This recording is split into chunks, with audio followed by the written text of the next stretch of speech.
Saints of the Americas is a series that seeks to share information on the life and times of the saints of the Catholic Church celebrated in the Americas. Your program hosts are Father Jim Corda and Father Jack Lavelle.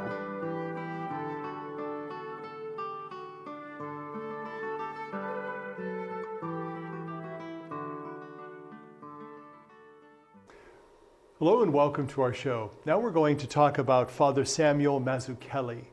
And it's interesting because we'll discover that his name is Samuel Mazzuchelli, but he's got a moniker that his bishop, Irish-born American bishop, calls him. But we'll get to that in a few moments. But let's set the scene about Father Samuel. Well, we know in his early life, he's born in Milan, Italy. He's the youngest son of a very wealthy banker, and his mother died when he was only 6 years old. Of course, his father has different plans for him. Being a banker, being of great wealth, he probably looks to his sons as ones who will carry on the name and carry on the tradition. As was much the case around this time, you did what your father did, especially if it was a certain business or a certain, position in society. And he goes against his father's wishes, though, at the age of 17, and he goes and joins the Dominican order in Rome. And he begins his studies for the priesthood. While he's still a seminarian, Bishop Edward Fenwick, also Dominican, sent his vicar general to Europe to recruit priests. And we know that this is something that piques Father Samuel, or the seminarian Samuel's, interest. And so he requests and receives permission then to go to the United States. And that's how he makes his way here. It's interesting. I think in other programs we talked about how the United States really began as missionary territory. And we see that in particular our area, Ohio, and then eventually Indiana, Illinois, Michigan, Wisconsin, at one point was considered one whole diocese and territory. And so Bishop Fenwick, who really is the apostle of Ohio and this whole region, as you had mentioned, invites and encourages young men overseas to join his mission. And it was the Dominican order that really continued spreading the faith throughout the whole Ohio, Michigan, Wisconsin area. What's interesting is that when Father Samuel Mazzuchelli comes to the United States, he eventually is ordained and serves as a Dominican priest. But then we see him going up to Mackinac Island in Michigan, and we discover that he was one of the first priests in over 60 years that had been there, because the Jesuits who once were there had not been there in over those many years. What would have been significant about a priest coming back to their territory as a missionary, but also as a Catholic priest with the sacraments? Well, certainly, as you said, it had been 60 years. So we know that for a couple generations, there hasn't been this sense of sacrament. For many of the people that would have lived there and had children, and then they have children but not left that region, not just the Native American population, but the citizens of the United States in that region at the time, faith would have been something that they themselves had to pass on. Someone in the family would be able to read the scriptures, tell the stories, but they really had been removed from the sacramental ministry of the church and from the role of a priest entering into their lives. So this would have been something that would have been greatly welcomed by many, but also would have been a little foreign, if you will, to the Native American Indians that would have been there. And yet we see that he really reaches out in this ministry. He really wants to continue to offer this ministry. We know that he immerses himself in the language of the Native Americans. We know that he publishes prayer books in their language. He publishes a liturgical calendar in their language, really wanting to reach out and offer them this ministry of the church. we see this ministry reaching out to not only probably a very small Catholic population at the time, but as you had mentioned, the Native American population. And so with this gathering of the American Indians at the time, he eventually creates and founds 30 parishes and builds 14 churches. And so this missionary activity that he is engaged with along the way, we certainly have seen the fruits of that. And these areas where he has set up parishes and also institutions where he has helped to found and to build continue to blossom and to boom as we know today. We also know that he eventually becomes the Vicar General. And so let's go to what I had alluded to earlier when we talked about his name is Samuel Mazzuchelli, but his bishop refers to him as another name. Well, in kind of slaughtering his last name, his bishop thinks that when they've just said that this is Father Mazzuchelli, he thinks that his name is Matthew Kelly.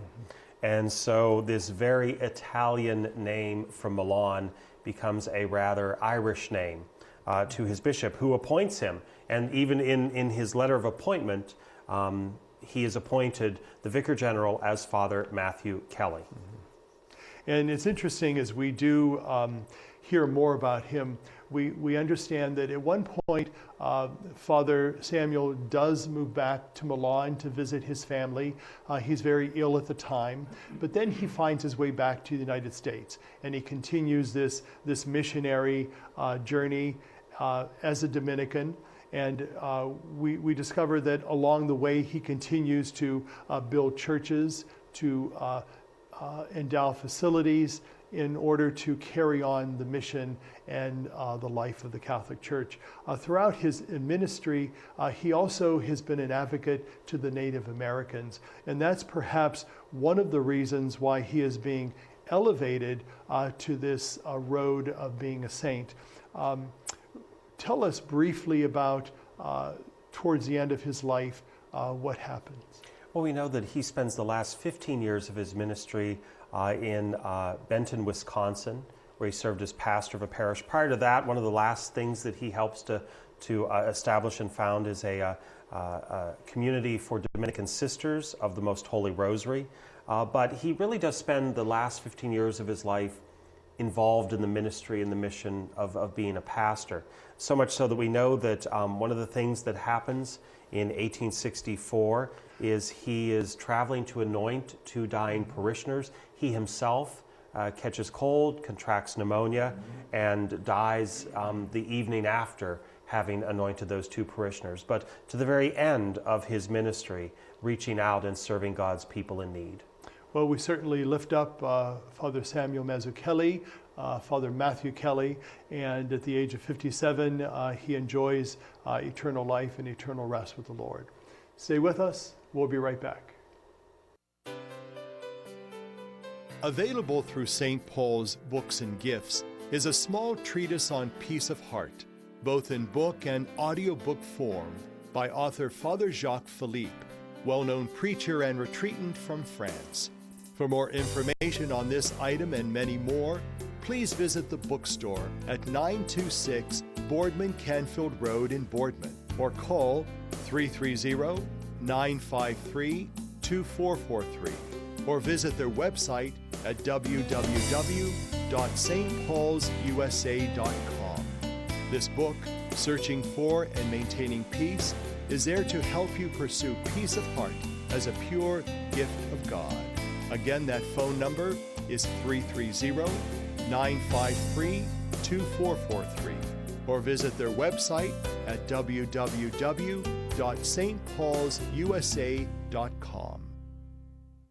Well, I've been volunteering for 18, almost 20 years. What I do is help the elderly in their homes so that they can stay in their homes. I think a lot of times the elderly in our society are forgotten, and that's unfortunate because they have so much wisdom to share. The other day she told me that every night when she goes to bed, she thinks about her little angel, when her little angel's going to come and check on her the next day. And that's me, yeah. Welcome back to our show. Now we're going to talk about Henriette Delille. A very interesting person.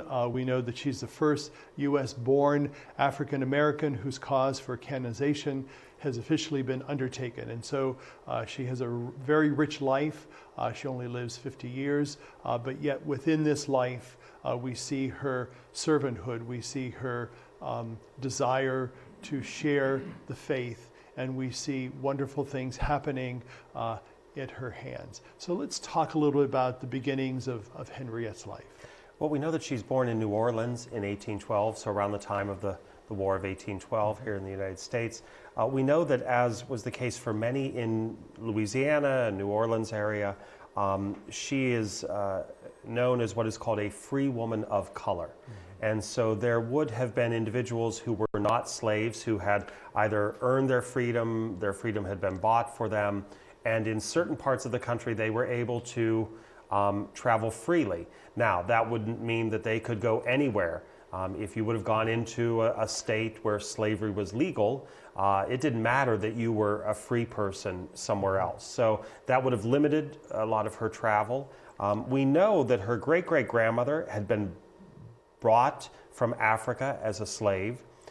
We know, though, that she is bought by a French colonist named Claude Dubril, and that he has her baptized with the name Marie Anne. And although he was married to a white woman, we know that Claude and Marie have 4 children. One of Claude's legitimate children freed all of his half-siblings, and that's how the story of Henriette becoming a free woman of color comes about, because of a great uncle freeing the rest of their siblings. You know, it's interesting because at the time, obviously, there were certain prohibitions and certain rights that people had. We do know that people of color did not have those rights. Mm-hmm. So slavery was obviously something that the church was against, but yet it was something that was part of the fabric of the culture. And so we see this woman, Henriette, at the time, really kind of going against the system, if you will, and trying to share her faith with those around her. And let's talk a little bit about this whole catechetical enterprise that she engages with at an early age of 17. Well, we know, first, as you mentioned, you know, as the church looked at it, society looked at it, it was very hard for the life that she would have initially had. While she was a free woman of color, she was not allowed to marry anyone other than another person of color. Free men of color were very limited at that time. So we see then that she becomes part of this system that's known as the quadroon system, that you would be 1/4 African American and be able to enter into different relationships. We know that she does that, and there are children that are produced in her family, but she wants to expand on the rights and the knowledge and the freedom, especially of her faith. And so, as you said, at the age of 17, she joins together with 3 other free women of color to continue to catechize both slaves and free people. Now, again, this becomes very difficult because you don't want to cross too many of the lines of who is still considered a slave and who is free, because in the eyes of many people, that line is blurred, and there's always the chance that someone might lose their freedom. So it was a great challenge, but she wanted to make sure that she could minister to these people and educate them in the ways of the Catholic faith. And from it, then a pious confraternity develops, which is called the Congregation of the Sisters of the Presentation of the Blessed Virgin Mary. You know, at first, we know that historically they did not live in community, but they took the vows of religious women: poverty, chastity, and obedience. And they dedicated their life primarily to helping African Americans and persons of color. We know that their rule that they had, that really kind of led the congregation, said this. They said they would seek to bring back the glory of God and the salvation of their neighbor by charitable and edifying behavior. working together since each woman alone could do little to evangelize or care for others. They were there to work for the sick, the infirm, and the poor. And so we see this congregation, these sisters dedicated to the presentation of the Blessed Virgin Mary, really reaching out to people of color and especially to the slaves. And she really basically saw herself as a servant of the slaves. And perhaps that is why her cause is being lifted up and elevated. We also know that this congregation of hers really grew into something larger and eventually formed another association called the Holy Family, whose members helped to really support the work of the congregation. And let's talk a little bit about those associations of congregations that really help in continuing the charism of a particular community, but also do not necessarily live in community as a religious man or woman. Well, and as you mentioned, that there was the call for them to kind of live out what we would think mirrored a religious life, but they weren't yet in a religious order. They were part of a society or a confraternity, but they really wanted to mirror that. We know that as this larger organization grew, the sisters invited all of those rules and disciplines. They lived a very simple life. They lived in poverty. We're told by an author who compiled a book about Henriette, calling her the servant of the slaves, that at times her and the other foundresses had nothing to eat, that they were left cold in the shelter in which they would stay, because they really felt that they needed to give everything over to this ministry. Specifically, that goal of continuing to educate all people, especially the slaves and freeborn people of color. We know that in 1852, Henriette and some of the other sisters eventually traveled to Louisiana, where an archbishop arranged for them to receive formal instructions in religious life. And they did that from the religious sisters of the Sacred Heart, and then they stayed with them for several months. Eventually, Henriette Delille died when she was only 50, and she died in 1862 during the Civil War. 7 years later, the Vatican gave formal recognition to her religious community. And so this servant of the slaves, who is on the road for canonization, we lift up Sister Henriette Delille. Stay with us. We'll be back in a moment. The Society of St. Paul announces a new book on Padre Pio by Italian journalist Stefano Campanella. The director of Padre Pio Television gives readers an intimate insight into this saint who Pope Francis appointed as one of the great patrons of the Jubilee Year of Mercy.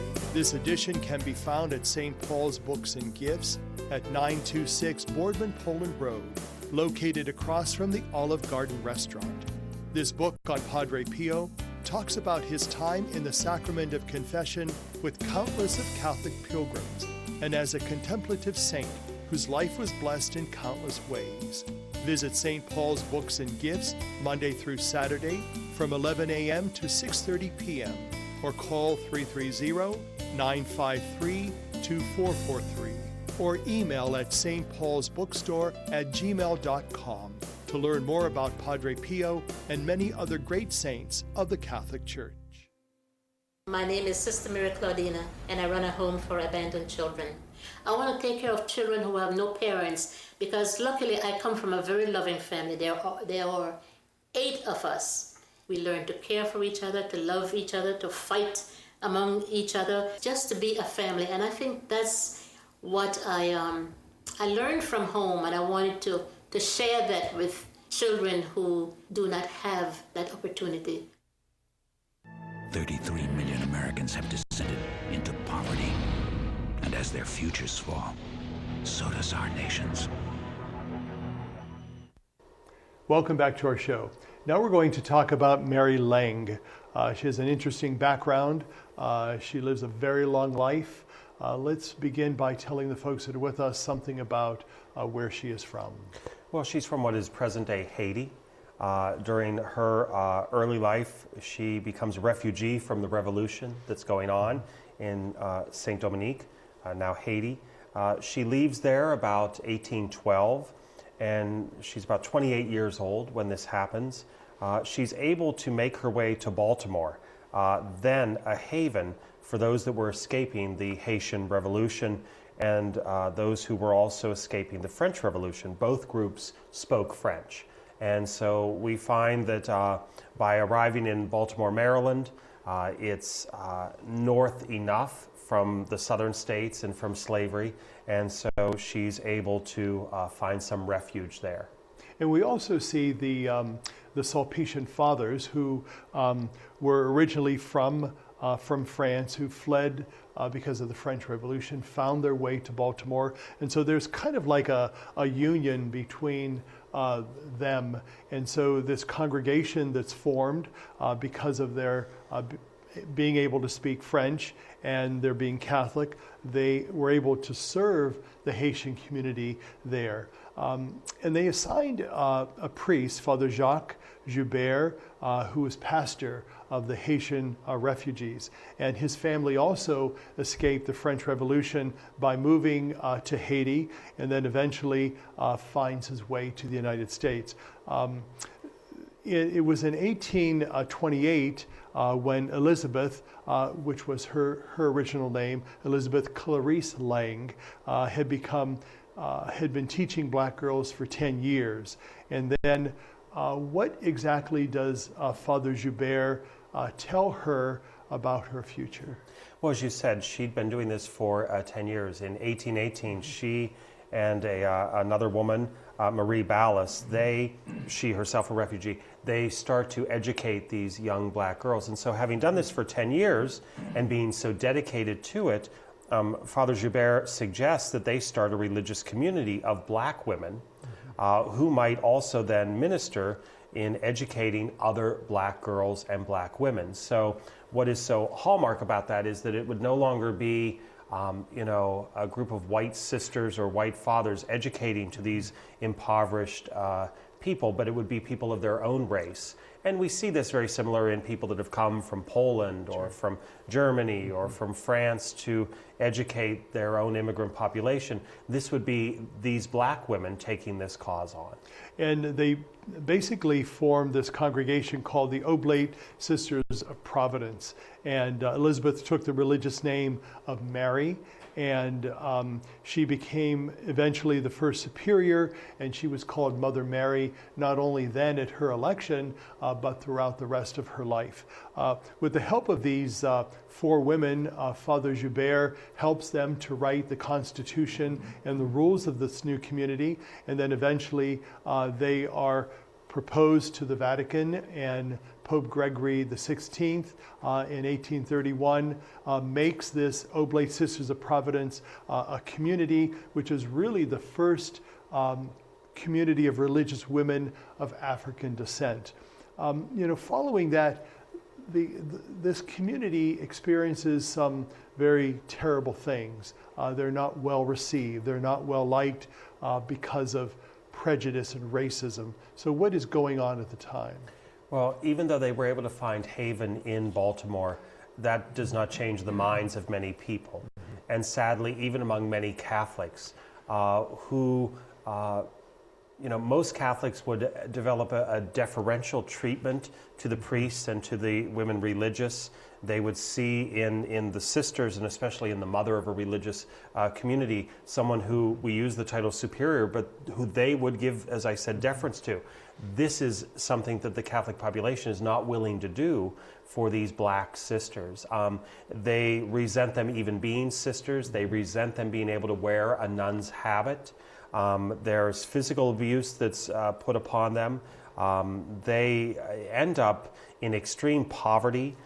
They survive with very small amounts paid by the parents of their students and from the sale then of their own needlework. So we see that people are not willing to come together to help support their mission and their cause. And we see that even ecclesiastical superiors and in the hierarchy really refuse to even come to their aid and to help them. But then we discover that Father Joubert, after he dies, the Redemptorist fathers then become chaplains to the sisters. And so that kind of changes. And so the sisters then are kind of taken under their wings a little bit. And then eventually a Redemptorist Father, John Newman, who eventually becomes a bishop, and Saint John Newman becomes the sisters' confessor. And despite the difficulties of prejudice and racism, this community continues to grow and to flourish. And so the sisters eventually open another school. And where do they do that, and how does that grow? Well, we know that the sisters open a school in Fells Point, Maryland. We know that they also then do work in ministry in Philadelphia, in New Orleans. They open another school in the Baltimore area. However, all of those end up closing for financial reasons. But it's in 1860 that the Jesuits bought a house for the sisters, and the sisters if they would do their laundry for them at Loyola College. And so we know that in 1879 the Josephite fathers become chaplains for the sisters and continue to promote their cause and their ministry. And we know that Mother Mary Lange is superior, first of all, for 9 years. And then after 3 more years in 1832, she is not reelected. But then in both 1835 and 1838, she's allowed herself to be nominated as superior, and each time she is elected. She eventually, in her old age, is kind of bedridden, and she finds herself at St. Francis Academy in Baltimore.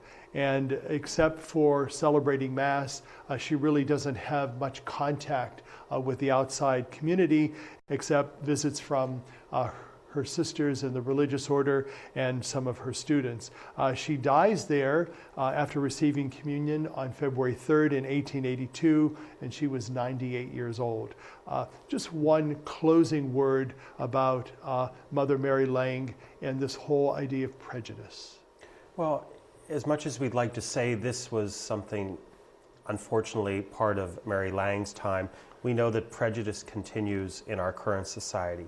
And the real dangers of any prejudice is to make ourselves better than someone else, or to put ourselves ahead of or above someone else because of the color of their skin or the language they speak or the country of origin. It could even boil its way down to what one does for a living, or how one chooses to live their life. And we really see in Mary Lange and in all the stories of other saints like this, whether it's of color or language or background or orientation, whatever it may be, that as children of God, we must see each other as equal. We are all God's children. And so that's really for the Christian and specifically for the Catholic to believe in that. It's contrary to that to harbor any prejudice in our hearts. Thank you for being with us. Have a good day, and God be with you.